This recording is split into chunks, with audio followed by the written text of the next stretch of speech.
안녕하세요. 책 읽어주는 여자 에젤 강미경입니다. 방송인 서정희 씨가 50대에 이혼이라는 아픔을 겪고 나서 쓴 책 정희. 이 책을 저도 같은 50대 여자로서 참 재밌게 또 감명 깊게 읽었는데요. 사실 요즘 교회 안에도 깨어진 가정들이 참 많은 게 현실이잖아요. 서정희 집사님의 용기 있는 진솔한 고백을 통해 우리의 가정과 신앙을 한번 돌아보고 돌이키는 기회가 되었으면 좋겠습니다. 고등학교 겨울방학 동안 우리 가족은 미국으로 이민을 떠날 준비를 했다. 나는 학교를 자퇴하고 영어학원에 등록했다. 그런데 그 겨울 종로 2가 거리, 영어 수업을 마치고 학원 친구와 함께 수다를 떨며 길을 걷고 있는데 한 남자가 내 발길을 막아섰다. 사진 작가라고 했다. 모델 해볼 생각 없어요? 카메라 테스트 한번 받아봐요. 어차피 돈을 벌기 위해 닥치는 대로 아르바이트를 하고 있던 중이라 하겠다고 말했다. 그렇게 우연히 길에서 마주친 사진작가 덕에 CF 모델의 길로 접어들었다. 맨 먼저 과자 광고를 찍게 되었고 남자 파트너가 바로 전남편 서세원 씨였다. 그는 떠오르는 개그스타였다. 솔직한 심정으로 그에 대한 첫인상은 좋지 않았다. 볼만한 것이라곤 하얀 피부뿐 긴 얼굴과 툭 튀어나온 입이 실제로 보니 더 못생긴 얼굴이었다.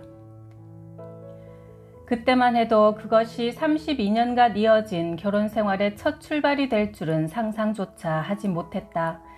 아직도 지금 처한 현실이 버거울 때면 길거리 캐스팅 이전의 나로 돌아가고 싶다는 생각을 한다.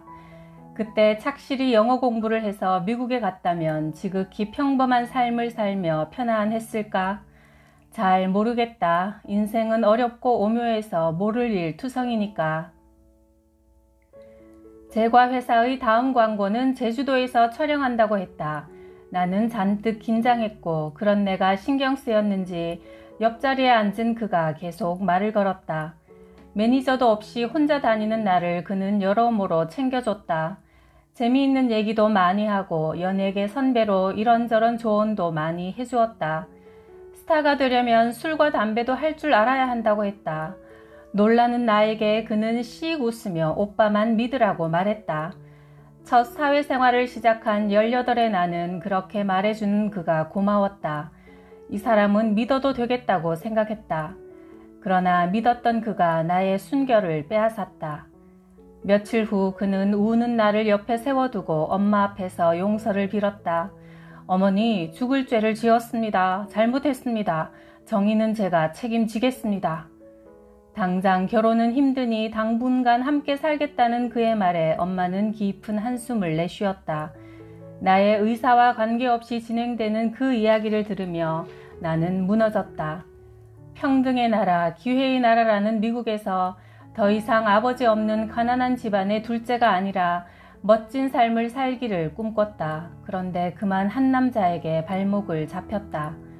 요즘이야 순결이 뭐라고 사랑 없는 결혼을 하고 자신의 전 인생과 맞바꾸느냐고 코웃음을 칠 것이다. 그러나 그 시절의 나에게 순결은 사랑의 전부였다. 첫 관계를 한 사람과 평생을 살아가는 게 여자의 운명인 줄만 알았다. 결국 우리는 동거를 시작했고 얼마 지나지 않아 부부가 되었다. 내 나이 18이었다. 비정상적으로 시작된 결혼 생활이 순탄할 리 없었다. 그는 나에게 군림하려고 했다. 함께 살기 시작하자마자 내가 가지고 있던 지인들의 전화번호 수첩을 빼앗아 버렸다. 나를 외부로부터 완전히 차단시켰다. 연예계 활동은 더 이상 못하게 했고 살림만 하게 했다. 그런데 나는 그걸 그저 그가 나를 너무나 사랑해서 보호하려는 마음이라고 받아들였다.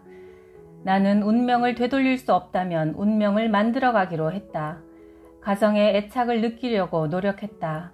그것이 나의 삶을 책임지는 가장 현명한 방법이라고 여겼다. 남편을 훌륭히 내조하고 자녀 양육에 내 모든 것을 쏟아 좋은 아내, 좋은 엄마가 되는 것, 그것이 단 하나의 목표가 되었다. 언제나 착한 여자, 착한 아내이고 싶었던 나는 집 안에서조차 감정을 드러내지 않았다. 가면을 쓴 듯 속은 울고 있지만 겉으로는 행복한 척 했다. 물론 밖에서 보기엔 완벽한 가정이었다. 완벽한 가정이야말로 내가 원하는 단 한 가지였다. 그와 살기 시작하면서 가장 견디기 힘들었던 것은 담배였다. 아이들도 나와 같았다. 아빠에게서 나는 담배 냄새를 무척 싫어했다. 그래서인지 아이들은 성인이 되어서도 담배를 하지 않는다. 남편은 늘 담배에 쩔어 있었다. 32년 결혼 생활 내내 담배 연기는 소리 없이 맴돌며 우리 부부 사이를 조금씩 떨어뜨렸다. 나는 담배 냄새에 유난히 민감한 사람이다. 담배 냄새에 구역질이 나고 구토를 하기도 한다. 함께 사는 사람에게서 늘 담배 냄새가 난다는 건 무척 괴로운 일이다. 제발 담배 좀 끊어요. 네? 제발. 부탁하면 그는 말 같지도 않은 소리 하네. 당신이 뭔데 나한테 하라 말아야? 손쉽게 거절했다. 조금의 고민도 배려도 없었다. 아이가 태어났으니 이제 건강에 해로운 담배는 끊어요 좀. 밖에서 일하는 것도 힘든데 내가 이런 것까지 내 맘대로 못해? 간섭하지 마! 애원도 통하지 않았다. 32년간 끄떡도 하지 않았다. 금년에 대한 어떤 시도도 노력도 없었다. 씻어도 손끝까지 배어나오는 역한 담배 냄새. 나는 정말이지 담배가 싫어서 그를 멀리하기 시작했다. 내일 동주 콩쿠르가 있어서 일찍 자야 해요. 애들 시험 공부 봐줘야 하니까 먼저 잘게요. 덕분에 그는 자유를 얻었다. 나중에는 새벽 1시가 넘어서야 들어오는 습관이 오히려 나를 편하게 했다. 그렇게 조금씩 사이가 벌어졌다. 작은 틈에 바람이 불기 시작하더니 금세 태풍이 몰아쳤다. 그나마 교회가 나에게 위로와 안식이 됐다. 고통스럽고 괴로운 상상에 빠져들면 기도를 하면서 겨우 마음을 추슬렀다. 체념 뒤에 오는 상실감에 지쳐갔고 신앙의 힘으로 이기고 일어서려고 애썼지만 한 번 벌어진 틈은 좀처럼 좁혀지지 않았다. 한편으로 남편이 밖으로 돌게 된 원인 제공을 내가 했다는 생각을 간혹 한다. 그러나 나는 필사적으로 구역질 나는 담배를 피우는 그를 거부할 수밖에 없었고 그는 잔인하리만치 나의 부탁을 들어주지 않았다. 결혼해서 나는 한때 최고의 삶을 누린 것도 부인할 수 없는 사실이다. 승승장구하는 남편을 두었고 책을 쓰고 인테리어 분야의 커리어도 꾸준히 쌓아갔다. 아이들은 좋은 학교에 들어가 기쁨을 주었고 못 배운 나의 한까지 풀어줬다. 결혼생활 32년, 그 안에는 행복한 순간, 빛나던 순간도 함께 존재했다. 그러나 전 남편이 휘두르는 폭언과 폭력은 무섭고 끔찍한 것이었다. 나는 그 사실을 들키기 싫어 우리의 삶이 행복하다고 앵무새처럼 반복했다. 결혼 생활은 한마디로 아픔이요 전쟁이었다. 사랑이 무엇인지도 모른 채 그저 인형놀이를 흉내내면서 살았다. 그러다가 허무맹랑한 꿈을 꾸었다. 남편을 목회자로 만들어서 변화시키자. 억지스러운 이 한 가닥 희망이 이루어지기만 하면 우리의 인생이 바뀔 수 있으리라 상상했다. 그러나 사람은 그렇게 쉽게 바뀌는 게 아니었다. 그는 자신을 완벽하다고 생각했다. 자신은 뭐든 잘 알며 자신이 하는 일은 무엇이든 옳고 모든 이들이 자기 밑에 있다고 생각했다. 오로지 자신의 잣대로 판단하고 규정해 놓은 삶을 무비판적으로 쫓아가는 그 자신에 대한 어떤 비판도 받아들이지 않고 무조건 자기 이익만 쫓는 삶. 내게도 무조건 복종, 무조건 헌신을 요구했다. 반대 의견은 무시했고 툭하면 미친년이라고 욕했다. 안 좋은 일에 대해서는 남의 탓으로 돌리고 책임을 전가했다. 아무래도 그는 어른이 되는 성장 과정에 뭔가 큰 상처가 있었던 게 분명해 보였다. 지금까지도 나는 그 사람을 모르겠다. 남편은 영화로 실패하고 비리에 연루돼 구치소에 다녀온 후 더 난폭해졌다. 갑자기 나의 모든 것을 빼앗았다. 통장, 도장, 신용카드 전부 다. 오래전부터 나는 주님께 내 삶을 의탁하고 있었기 때문에 물질적인 것쯤 내 마음대로 안 되어도 괜찮다고 생각했다. 내가 너무 안일했던 것일까? 일이 이렇게 된 데는 나의 책임도 있다. 아무리 폭언과 폭행을 일삼아도 그저 참기만 했다. 매번 이 순간만 넘기자 하는 그런 마음이었다. 온갖 욕설을 들으면서도 나는 가짜로 웃고 가짜로 기뻐했다. 그리고 잠자리에 들어서야 베개에 머리를 묻고 소리 없이 울었다.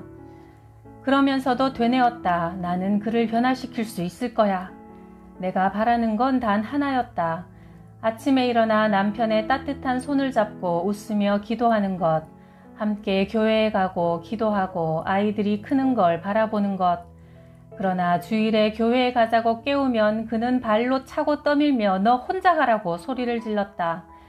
살면서 남편의 눈빛만 보아도 심장이 오그라들었다. 성경 말씀 외에 어디서도 위안받지 못했던 시절이었다. 그러다 결국 사건이 터졌다. 그 사건이 없었다면 아마도 그대로 이전의 인형의 삶을 유지했을 것이다. 여전히 단돈 10,000원도 내 것으로 갖지 못한 채 가면을 쓰고 행복한 척 웃으며 살았을 것이다. 이제야 잘 사는 인생의 개념을 알겠다. 아닌 걸 아니라 하고 잘못을 잘못이라 하고 불의를 불의라 하고 선을 선이라 할 수 있는 삶. 2015년 5월 12일 나의 민낯이 적나라하게 드러났던 바로 그날은 32년간의 비극을 끝내게 된 날이다. 방송인 서세원, 아내 서정희 폭행, 넘어진 다리 붙잡고 엘리베이터 안으로 끌고 감. 대한민국 매스컴들이 앞다투어 우리 부부의 소식을 내보냈다. 사람들은 매우 놀란 눈치였다. 오랜 세월 연예계의 손꼽히는 인꼬 부부로 소문이 자자했으니. 그러나 그게 진실이었다. 가면이 벗겨진 진짜 모습. 이 나락으로 떨어진 데는 또 다른 인물이 있다.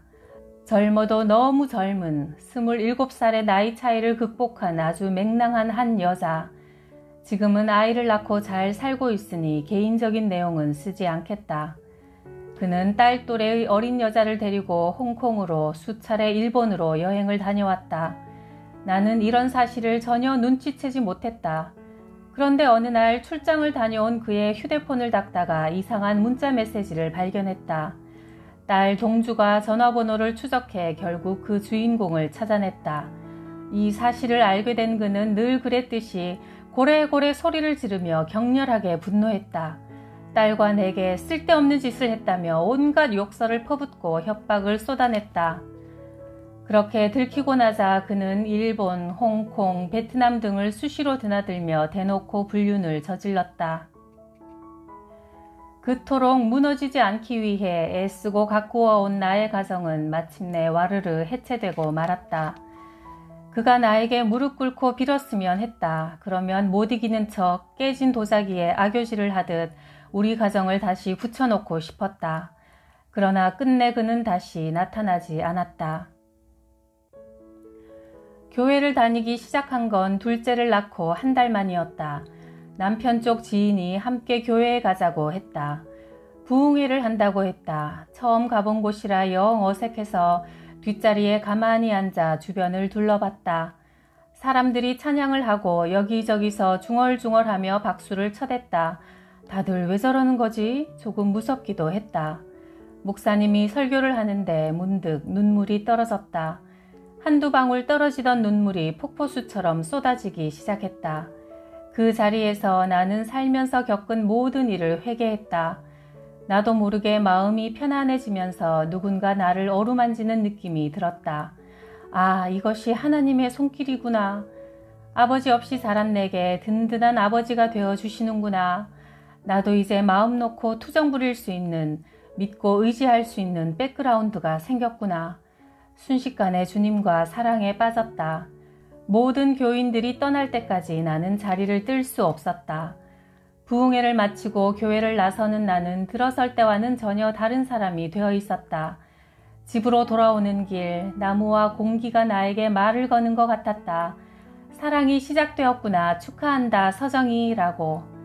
그 후로 큰아이 손을 잡고 작은애는 등에 업고 교회에 다니기 시작했다. 그때까지 나는 어린아이가 애 둘을 키우면서 어디 기댈 곳 하나 없는 처지였다. 친정 식구들은 다 미국으로 이민을 갔고 친구도 없고 마음 나눌 이웃도 없었는데 교회에 가면 모든 사람이 반겨주었다. 그 공간이 그렇게 편안할 수 없었다. 그때 한창 바빴던 남편은 내가 교회 가는 걸 싫어했다. 일주일에 한 번 함께 교회만 가주면 나머지 날들에 대해서는 묻지 않겠다고 설득해 결국 그와 함께 교회에 나가기 시작했다. 저 사람은 아직 주님을 모르기 때문에 저렇게 행동하는 거야. 저 사람은 분명 나를 사랑해. 단지 사랑의 표현에 서투르기 때문에 나에게 이러는 걸 거야. 끊임없이 나에게 설명하고 세뇌했다. 이 악물고 해내자, 이겨내자. 스스로 다독이고 격려하면서 그렇게 하루하루 버텼다. 가정을 아름답게 꾸미면 나의 모든 과거는 덮일 거라는 생각, 무엇이든 참고 견디면 된다는 착각, 완벽한 아내, 완벽한 엄마가 되기 위한 몸부림으로 숨 쉴 틈 없이 달려왔지만 허사였다. 사랑은 그냥 사랑이어야 했다. 하나님의 사랑을 내가 그냥 느낀 것처럼 설명하려는 건 이미 사랑이 아니었다. 두근거림이 설렘이 아니라 두려움에서 기인한 것이라면 그건 사랑이 아니다. 좋은 것을 먹고 좋은 곳에 살아도 겉으론 웃어도 마음속으로 우는 건 사랑이 아니다. 사랑도 나무처럼 물을 줘야 자라는데 나에게 물을 주는 사람이 없는 건 사랑이 아니다. 그를 목사로 만든 건 그저 함께 기도하며 잠들고 주의를 지키고 싶어서였다. 그러나 그는 늘 핑계를 대며 주의를 거르기 일쑤였다. 연예계 비리, 주가 조작, 횡령 등 사건 사고가 끊이지 않을 무렵 그는 완전히 궁지에 몰려 있었다. 방송에서 불러주지 않았고 어디서도 발붙이지 못했다. 단 한 군데 교회에서만큼은 내 등 뒤에서 아직도 잘난 사람이었다. 나는 이때다 싶어 그에게 목사 안수를 받도록 권했다. 앞날이 보이지 않던 그는 스스로 생각해도 그 방법뿐이라고 여겼는지 나의 제안을 받아들였다. 나는 그걸 계기로 그가 변화할 줄 알았다. 회개하고 새로 태어나 우리 가정이 따뜻한 믿음의 가정으로 오래 계속될 거라 생각했다. 그러나 결국 나는 그와 함께 기도하며 잠들거나 함께 찬양을 부르거나 새벽 기도를 마치고 집으로 돌아오는 소소한 행복을 누려보지 못했다. 이혼 후 일주일에 한 번 상담 치료를 시작했다. 2주에 한 번 약물 치료도 하며 1년 6개월 동안 치료를 받았다. 선생님은 몇 시간씩 이야기를 들어주면서 할 수 있다고 격려해 주었다. 안아주고 혼자서 더 잘 해낼 거라고 용기를 주었다. 하지만 하루아침에 쉽게 나아지지는 않았다. 앞으로는 나답게 살 예정이다. 남의 시선에 신경 쓰지 않고 내가 원하는 대로 몸과 마음을 부지런히 가꾸고 주변도 예쁘게 꾸미면서 당당하게 살 것이다. 글을 쓰고 그림도 그리고 음악도 듣고 하루하루 가꾸며 원래의 나를 찾기 시작하자 거짓말처럼 행복해졌다. 그제야 새 출발을 할 수 있을 듯한 에너지가 솟아났다. 세상에 나가자. 나는 죄인이 아니다. 이혼은 나의 의지가 아니었다. 다짐을 하고 동네 목욕탕에도 가서 사람들에게 먼저 인사를 건넸다. 안녕하세요. 서정이에요. 동네 아주머니들은 잘 먹고 살 좀 쪄요. 걱정도 해주고 격려도 많이 해주었다. 생각보다 세상에 내 편이 많았다. 그렇게 세상과 화해를 시작한 나는 나 자신과도 화해하기로 했다. 사건이 있고 온 세상이 나를 조롱하고 비난하는 것 같았다. 손가락질하고 수군거리는 것 같았다.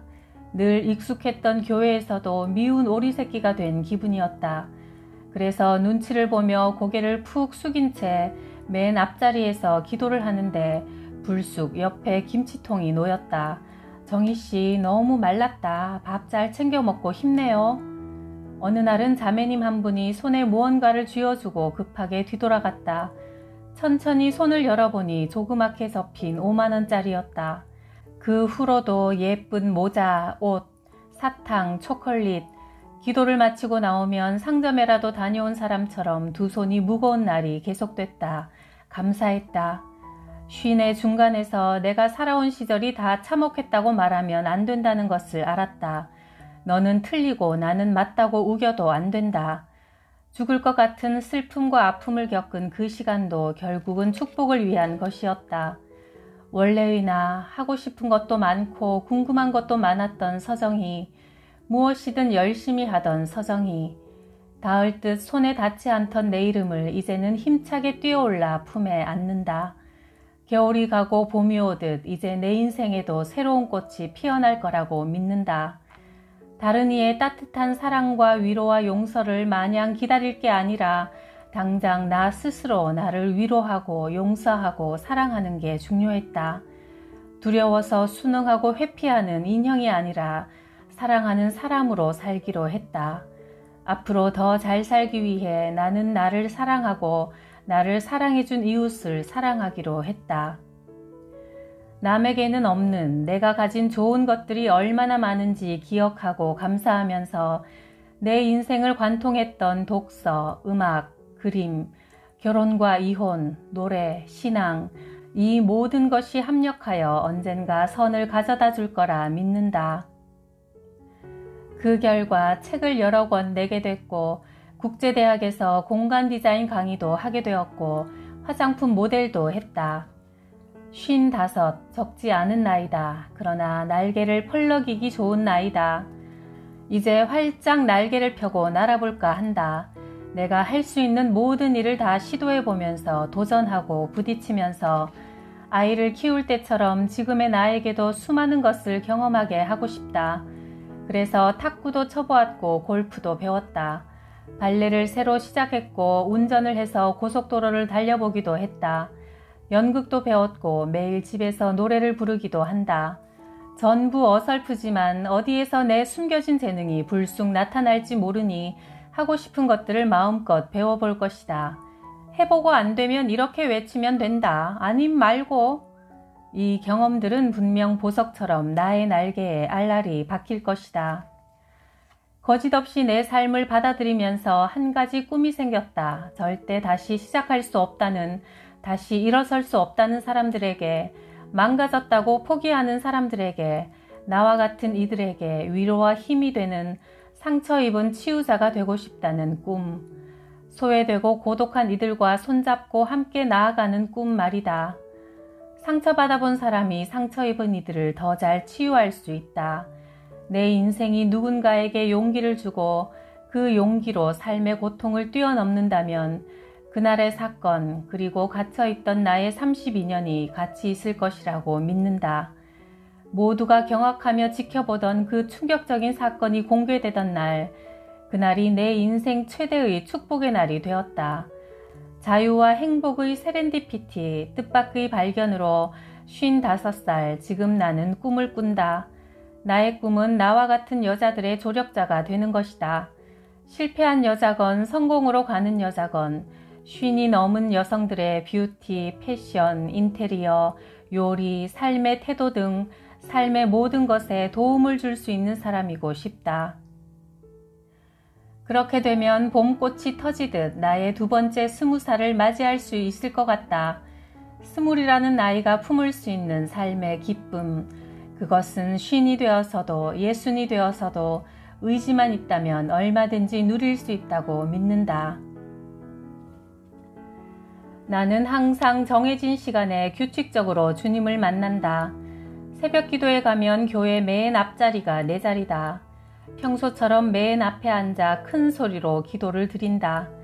새벽 기도를 하고 찬송하는 동안 지난밤의 슬픈 탄식은 기쁨으로 변하고 세상의 근심과 걱정, 의심이 사라진다. 그리고 용기가 생긴다. 어린아이처럼 미련하고 약한 내게는 주님의 손길이 필요하다. 인자하고 따뜻한 성령님께서 내 속에 들어와 완전히 하나가 되어주신다. 그래서인지 기도를 드리고 돌아올 때면 세상 만물이 내게 말을 거는 것처럼 느껴진다. 주님을 만나게 된 것은 외로움 때문이었다. 결혼 후 나는 철저하게 혼자였다. 너무 일찍 결혼한 탓에 친구 관계도 다 끊어져 버렸다. 아무리 둘러봐도 주변에 사람이 없었다.